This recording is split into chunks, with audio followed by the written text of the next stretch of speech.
DA মামলায় আগেই হাইকোর্টে ধাক্কা খেয়েছিল রাজ্য সরকার। এবার ধাক্কা এলো খোদ সুপ্রিম কোর্ট থেকেও। 4 সপ্তাহের মধ্যে সরকারি কর্মীদের 25% ডিএ দিতে হবে। নবান্নকে নির্দেশ সুপ্রিম কোর্টের বিচারপতি সঞ্জয় করোল ও মনোজ মিশ্রার বেঞ্চের। বাকি বকেয়া ডিএ নিয়ে শুনানি অগস্টে। স্বাভাবিকভাবেই খুশি রাজ্য সরকারের কর্মীরা। বকেয়া ডিএর 25% এখনই মেটাতে হবে রাজ্যকে। শুক্রবার ডিএ মামলার অন্তর্বর্তী রায় নির্দেশ সুপ্রিম কোর্টের।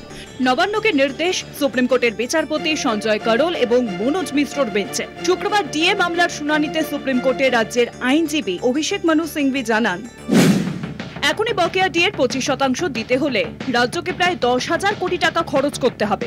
এই বিরাট আর্থিক বোঝায় রাজ্যের মেরুদণ্ড ভেঙে যাবে বলে আশঙ্কা প্রকাশ তাঁর। কিন্তু আইনজীবীর আবেদনে সাড়া দেয়নি শীর্ষ আদালত। সুপ্রিম কোর্ট প্রথমে জানিয়েছিল বকেয়া ডিএর 50% দিয়ে দিতে হবে রাজ্যকে। এই মামলায় ট্রাইব্যুনাল কোর্ট, হাইকোর্টের ডিভিশন বেঞ্চ সব জায়গার রায় খতিয়ে দেখা হয়েছে। সব ক্ষেত্রেই ডিএর পক্ষে রায় দেওয়া হয়েছে। কিন্তু রাজ্যের তরফে আইনজীবী অভিষেক মানু সিংভি জানান, 50% বকেয়া ডিএ দেওয়া এখনই সম্ভব নয়, তাহলে রাজ্য চালানো যাবে না। তখন আদালত জানায় অন্তত 25% বকেয়া ডিএ 4 সপ্তাহের মধ্যে দিতেই হবে রাজ্য সরকারকে। আমরা এই মামলায় 6 বার জিতেছি, স্যাট এবং হাইকোর্ট মিলে। আজকে সর্বোচ্চ ন্যায়ালয় বলেছেন যে এটি এই এসএলপিটি রাজ্য সরকার করা এসএলপিটি আজকেই ডিসমিস করে দিত, কিন্তু যে এর একটা যেহেতু অল ইন্ডিয়া রেমিফিকেশন রয়েছে তাই শুনবে। কিন্তু এখন তাদের প্রথমে বলেছিল 50%, পরবর্তীতে আদালত নির্দেশ দেন যে না, 25% তাদের ডিএ রিলিজ করতে হবে। বকেয়া ডিএ নিয়ে চূড়ান্ত শুনানি হবে অগস্টে। গতদিন যেমন 50% রিলিজ করতে বলেছিলেন, রাজ্যের আইনজীবী বললেন যে সেটা একটা ক্যাটাস্ট্রফি হবে রাজ্যের ক্ষেত্রে, যেটা সম্পূর্ণরূপে ভুল। কারণ এর থেকে অনেক বেশি খরচা বিভিন্ন শ্রী প্রকল্পে রাজ্য সরকার করে চলেছে। যাই হোক, তারা মিথ্যা বলেছেন, কিন্তু জাজরা বলেছেন তখন যে 25% আপাতত রিলিজ করুন, যতদিন না এর শুনানি হচ্ছে ততদিন দিয়ে যেতে হবে। দুটো জিনিস আজকে খুব পরিষ্কার হয়ে গেছে।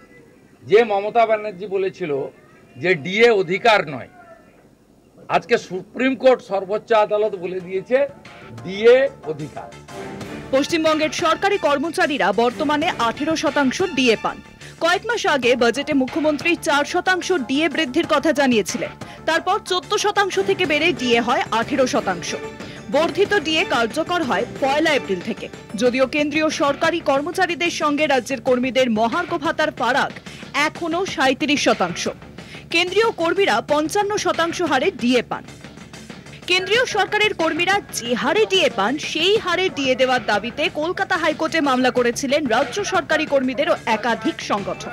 আর সেই মামলায় কলকাতা হাইকোর্ট জানায় ডিএ সরকারি কর্মীদের অধিকার, কেন্দ্রের দেওয়া হারে তা রাজ্যকে দিতে হবে। সেই নির্দেশকেই চ্যালেঞ্জ করে সুপ্রিম কোর্টে আবেদন করে রাজ্য সরকার। সেই আবেদনে 2022 সালের নভেম্বরে ডিএ মামলা ওঠে দেশের শীর্ষ আদালতে। এরপর থেকে গত কয়েক বছরে প্রায় 18 বার পিছিয়েছে ডিএ মামলার শুনানি।